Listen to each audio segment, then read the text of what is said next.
Olá pessoal, eu sou o professor Marcos Nascimento da Capacitar Cursos e vamos à nossa segunda aula da capacitação, do curso de merendeira. Vamos lá. Ontem na aula anterior a gente falou sobre as sobras de alimentos, reaproveitamento. Então vamos dar seguimento. Vamos falar sobre medidas de equivalência. Para que uma preparação culinária seja realizada com sucesso, vários fatores são importantes, tais como o tipo de utensílio, temperatura e tempo de preparo, além da qualidade e quantidade dos ingredientes. A reprodução dessas condições garantirá a obtenção de resultados semelhantes a cada repetição da receita, mesmo quando elaborado diversas vezes por pessoas diferentes. Se tendo medida das coisas, vai sair tudo sempre do mesmo jeito. Lembrando que os bons resultados no preparo dos alimentos dependem, em grande parte, da exatidão das medidas. Você querer cozinhar sem medida de nada, fazendo só no olho, pode dar certo em casa, mas para grandes quantidades você vai se perder, Então tem que ter as medidas.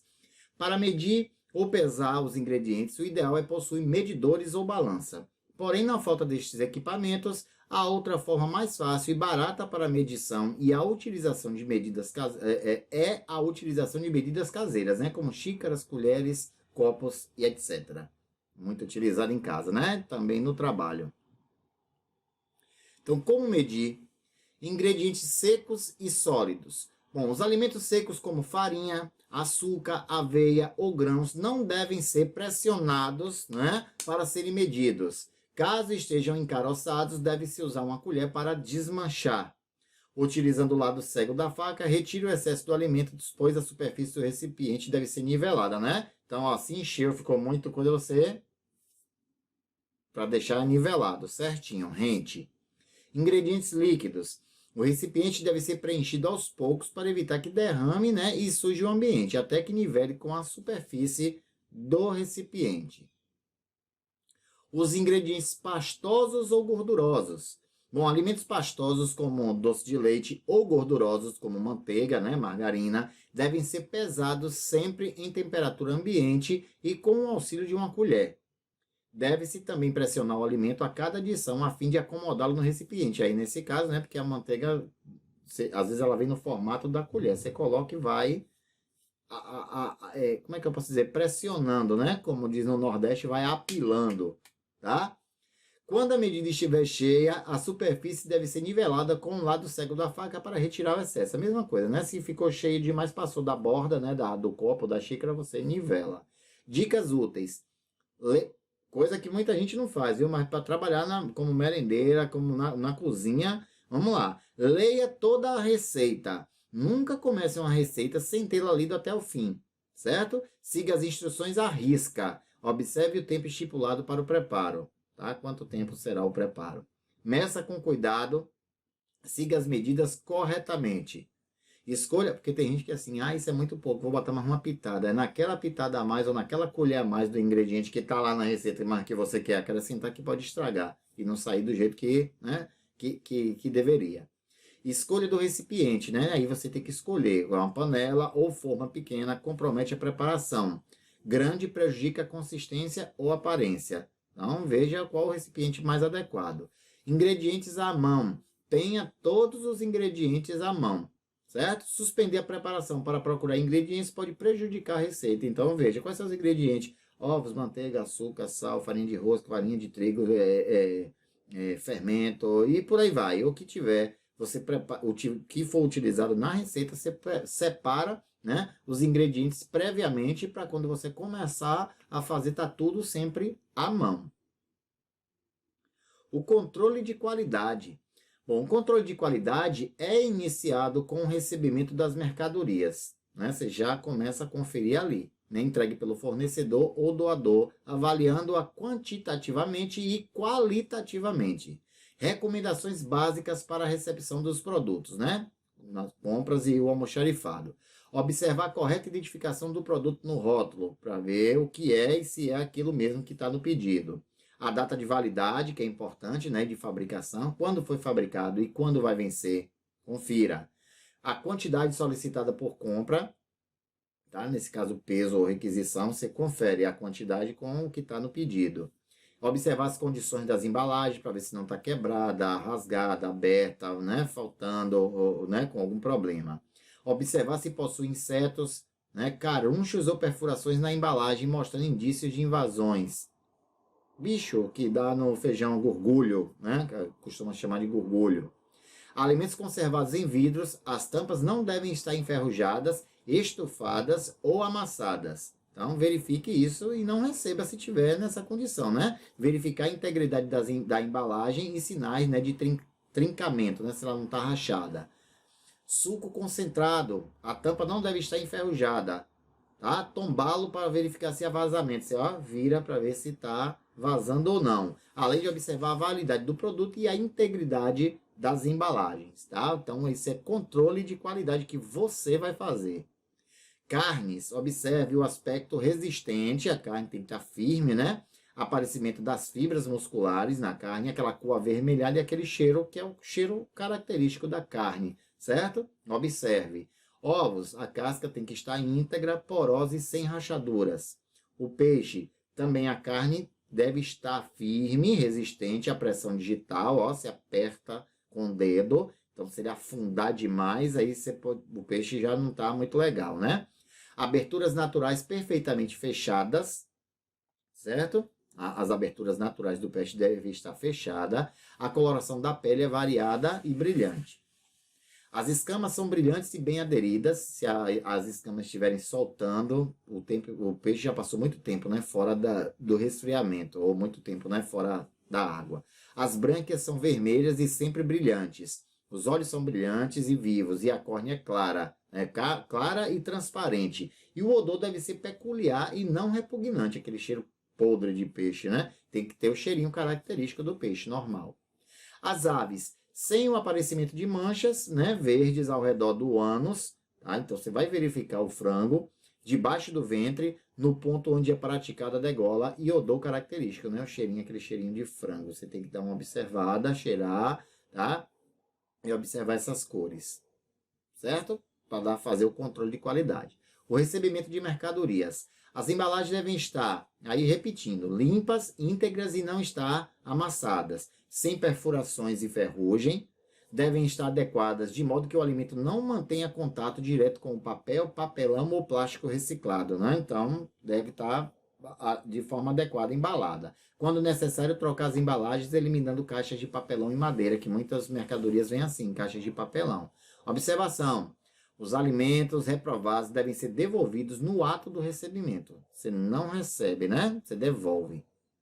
O recebimento de hortifruti, né? Frutas, legumes e verduras, devem apresentar as seguintes características. Devem estar frescos, íntegros, firmes, com aroma e sabor próprios, sem traços de descoloração ou manchas isentas, né, de odor e sabor estranhos, certo?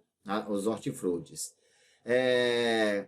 De preferência, sem danos físicos e mecânicos que afetam a aparência, como rachaduras, perfurações ou cortes nos legumes, por exemplo. Deve estar isento de insetos, moluscos e larvas. Então, as folhas, as verduras, os legumes, você deve observar a aparência, né, para poder receber. O recebimento de leite e derivados são produtos com alto grau de perecibilidade, ou seja, ele se estraga facilmente. Portanto, deve-se ter rigor com o prazo de validade do leite, tá? Aí leite A, B e C, tá? E seus derivados. As embalagens, se não estão estofadas ou de modo alterado, apresentando, né, apresentação de líquido homogêneo, com aquela cor branca leitosa, tá? Deve estar assim. O odor característico, né, que é o sabor suave entre salgado e adocicado, que é o sabor do leite. Quando vem coisa aberta, né, você possa até provar, certo? Então, leite e derivados. Derivados do leite, né? Queijo, por exemplo, é derivado do leite. Então, você deve observar o cheiro e sabor. As massas devem estar isentas de fungos e com grau de umidade adequado, ainda em relação ao leite, viu? Alguns queijos que podem estar a temperatura ambiente, desde que isentos de umidade e manchas de fungos. Observa também. O recebimento de farináceos não deve conter matéria terrosa, né? Parasitas, fungos e vestígios de insetos e não apresentar umidade.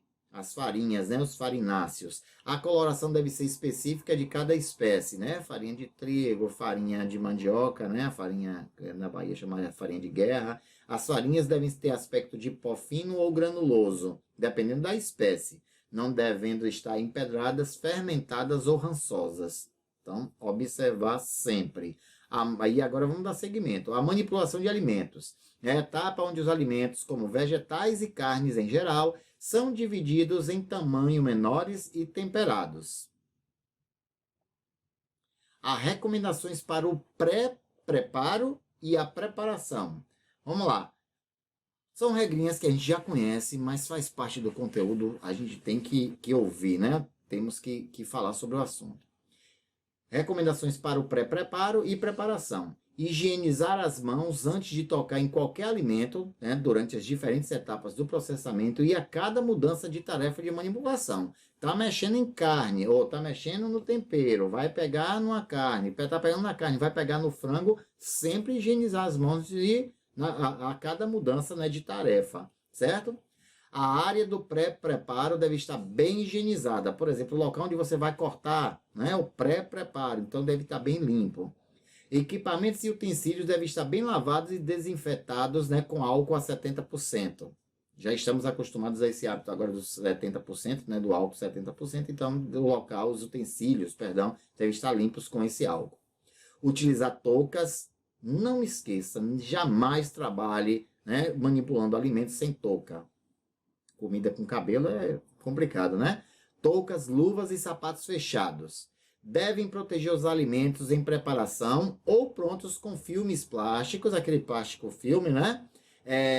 Ou vasilhas plásticas com tampas e, se necessário, etiquetá-los. Então, às vezes você está preparando, aí cortou alguns temperos, aí você na vasilhinha com tampa. A carne já foi cortada na vasilhinha com tampa ou no plástico filme até chegar a hora de você começar a juntar os ingredientes para preparar. Isso é o pré-preparo.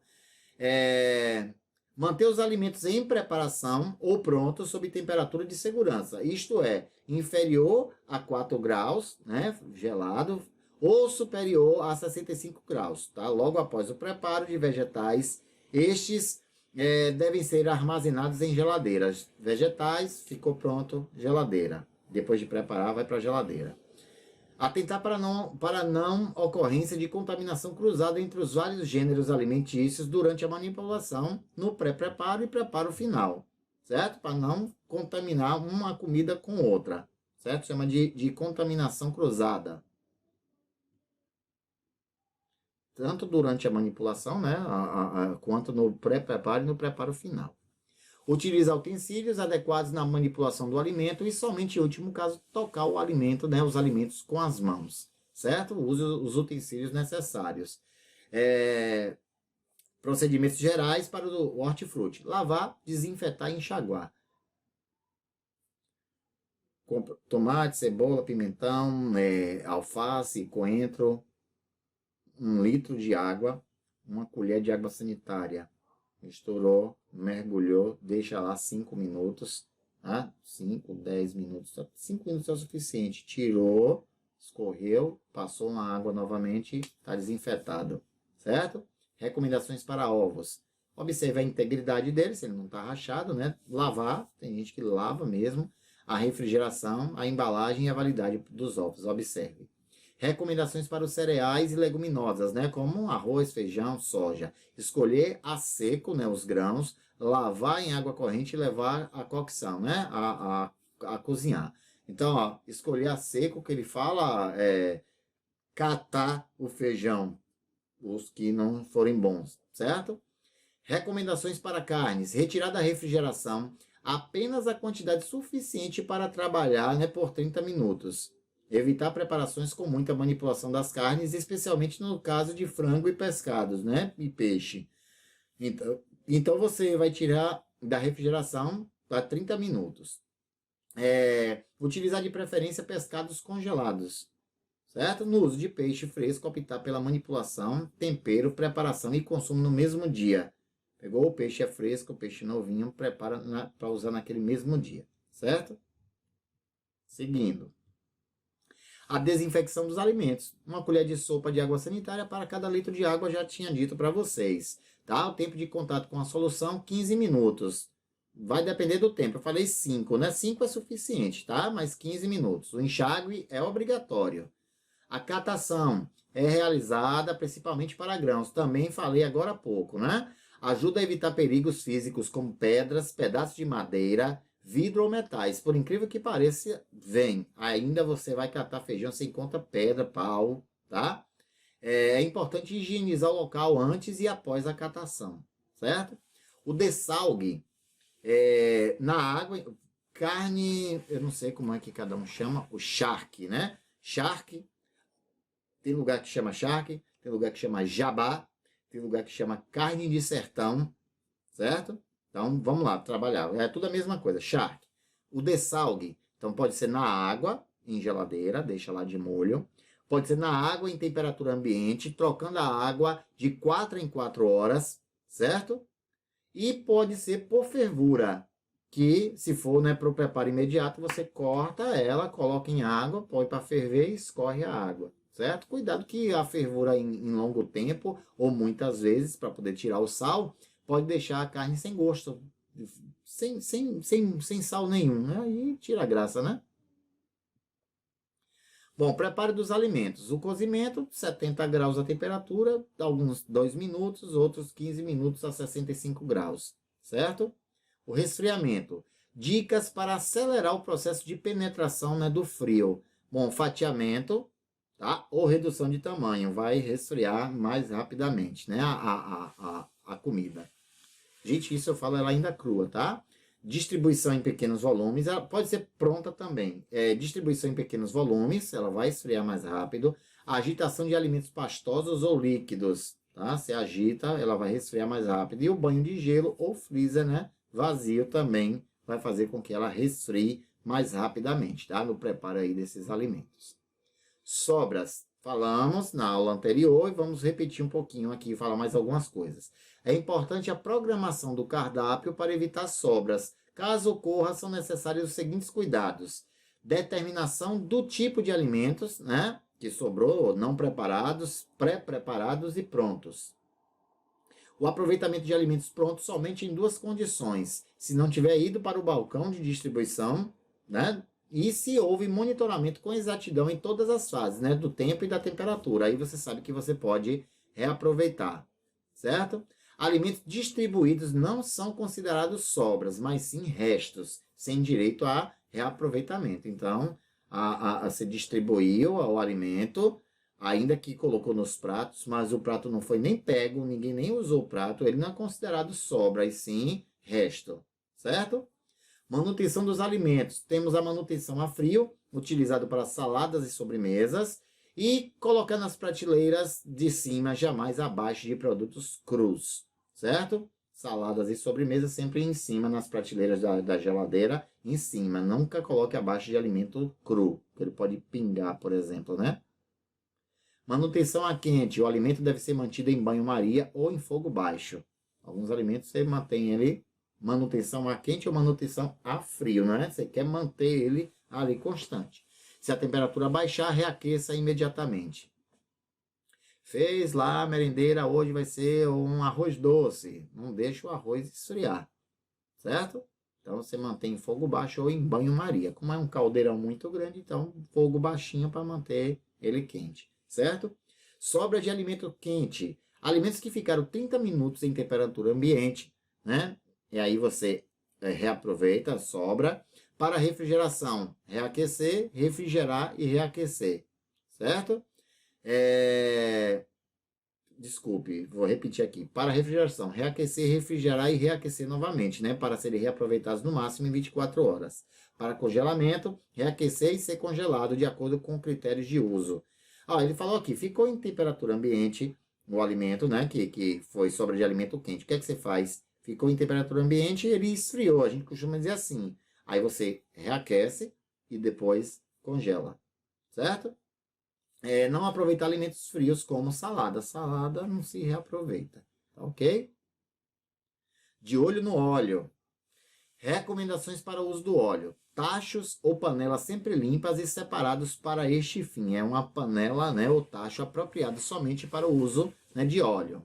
Temperatura ideal para o uso de 180 graus, ou seja, fogo alto para o óleo ficar bem quente, tá?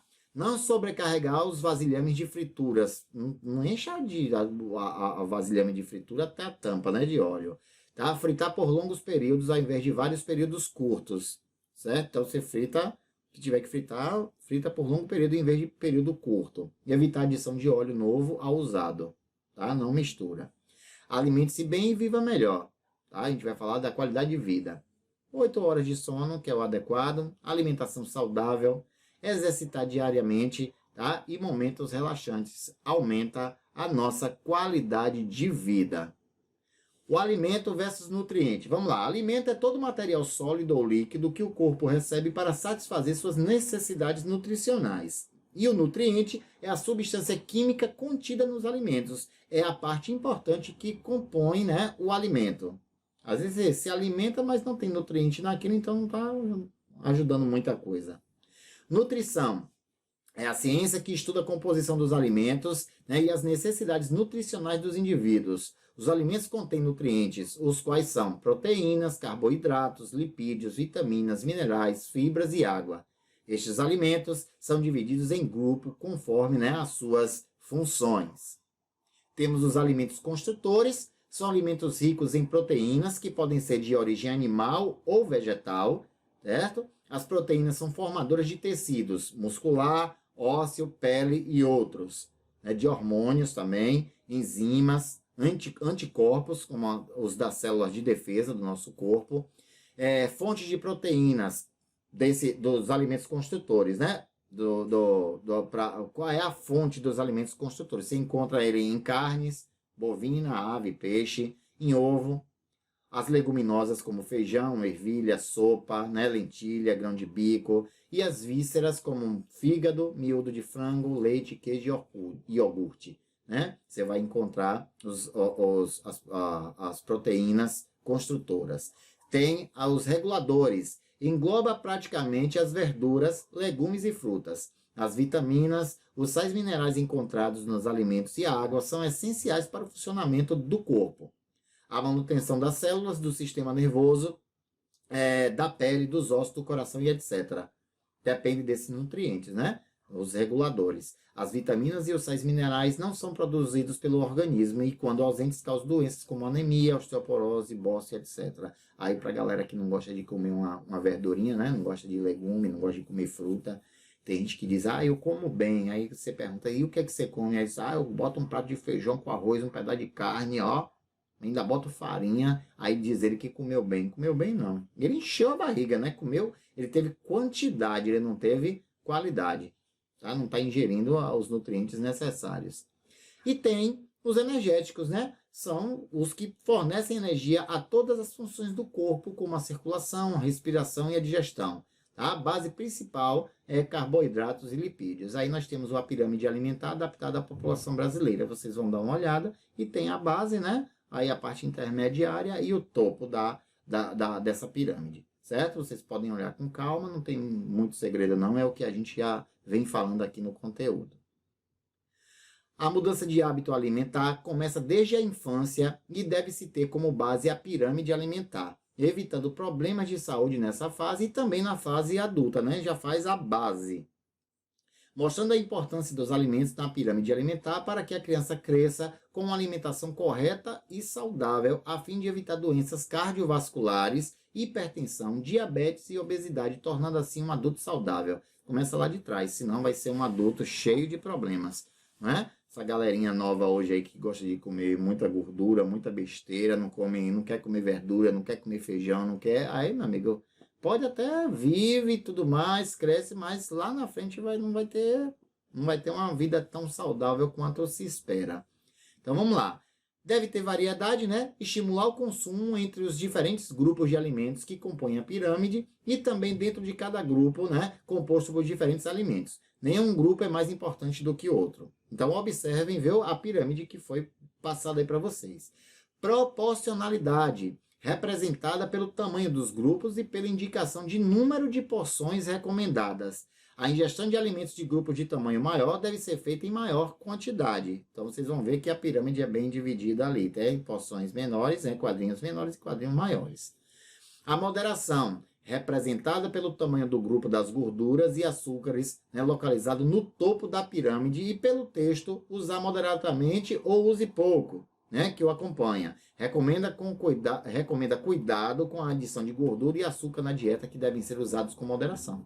Então, cuidado, viu? Açúcar em excesso e óleo em excesso pode gerar problema. Você vê que o espaço dele na pirâmide é bem pequenininho, certo? Vocês vão ter isso na apostila, olhe na apostila. Não precisa se basear somente pela videoaula, não. Certo? Na apostila de vocês tem a imagem da pirâmide para vocês acompanharem. Alimentos funcionais. Bom, são definidos como aqueles que podem trazer benefício à saúde, além da sua função básica de nutrir, quer seja através da sua composição original ou pela adição de outros componentes, certo? O objetivo principal de um alimento funcional é o de melhorar, manter e reforçar a saúde dos consumidores.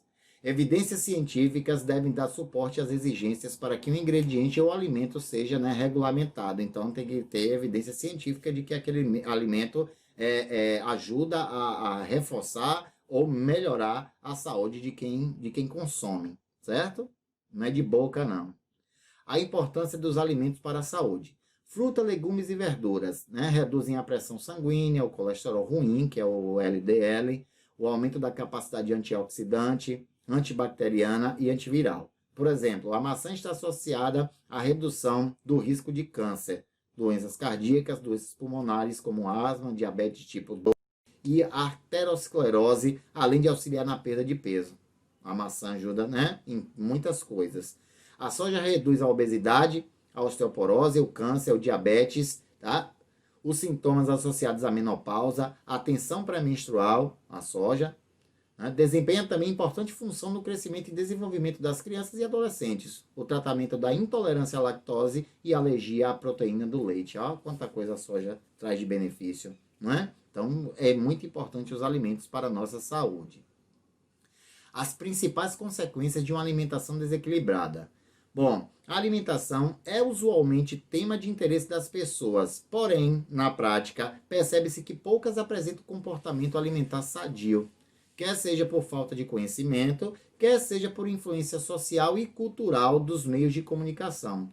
Daí a importância de ensinar noções de nutrição nas unidades escolares. As crianças devem aprender na escola a importância, dos alimentos na saúde. Uma alimentação desequilibrada tem como consequência doenças cardiovasculares, obesidade, câncer, colesterol e triglicérides elevados, entre outras doenças. Às vezes a escola até faz o trabalho bem feito, explica, ensina, mas chega em casa amanhã aí, o menino tá, tô com fome, mãe. A mãe vai lá e faz um miojo. Toma, coma, miojo, cheio de soja, cheio de um monte de coisa, não é? Dá um pacote daqueles salgadinhos. Pô, pega uma fruta, pô, dá uma banana à criança, uma laranja, uma tangerina, uma maçã, uma uva, uma pera, um mamão. Então tem que dar uma coisa saudável, procurar, fazer isso. Consequências da obesidade, falhas na respiração, irritação na pele e dificuldade de movimentos, na pessoa, obesa, hipertensão, que aí tem com hipertensão, doença do coração, derrame cerebral, o diabetes, certos tipos de câncer, a osteoartrite, que é danos às articulações, tudo isso por obesidade, viu? E a incapacidade física, esteatose hepática, vesícula biliar. Tudo isso consequência de obesidade. Tratamento, combinações de exercícios físicos e uma dieta balanceada ajuda. Doenças do coração. No Brasil, estima-se que o custo anual com gastos médicos e perda de produtividade chega a 150 bilhões de dólares. De dólares, viu? Fatores de risco aí para doenças do coração. Pode ser hereditária, passado de pai para filho, de mãe para filho. Estresse emocional, idade avançada, o sexo, homem ou mulher tem uma tendência, má alimentação, obesidade, tá? Por causa de doenças do coração, taxa alta de LDL, que é conhecido popularmente como colesterol ruim, pressão arterial alta, diabetes, uso excessivo de álcool, para quem gosta de comer uma água, pode futuramente ter um problema cardíaco, e o excesso de ferro. O excesso de ferro também pode gerar doenças no coração. Consequências dessa alimentação, né, ruim é ataque cardíaco e infarto. Tratamento. Dieta balanceada, principalmente reduzir a ingestão de gorduras saturadas, né? Praticar exercício físico regularmente, dormir bem, ter momentos de lazer diariamente para combater o estresse. O estresse é um gerador, né, de problemas aí que pode gerar aí, pode trazer um infarto. Temos a hipertensão, é o aumento da pressão arterial acima de 14 por 9, né? 140 aí por 90. Pode estar associada a derrame cerebral, a ataque cardíaco ou insuficiência renal. Sintomas: dor de cabeça, tonteira, zumbido, aquele zumbido no ouvido, palpitação, coração puf, puf, puf. Então, o tratamento deve ser o quê? Redução do peso, restrição do sal na dieta, evitar fumo e álcool e manter uma atividade física regular, tá? Medicação também.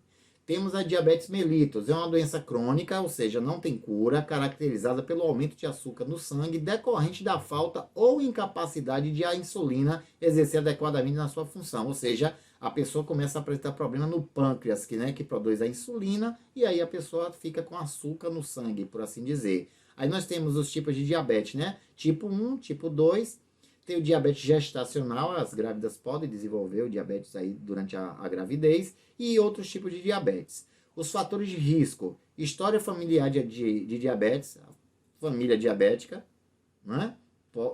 Você já tem uma tendência. Excesso de peso ou obesidade pode causar. Elevação das taxas de colesterol e triglicérides no sangue, a hipertensão, o sedentarismo e o episódio de doença cardiovascular, né, pode trazer aí o diabetes. Ok?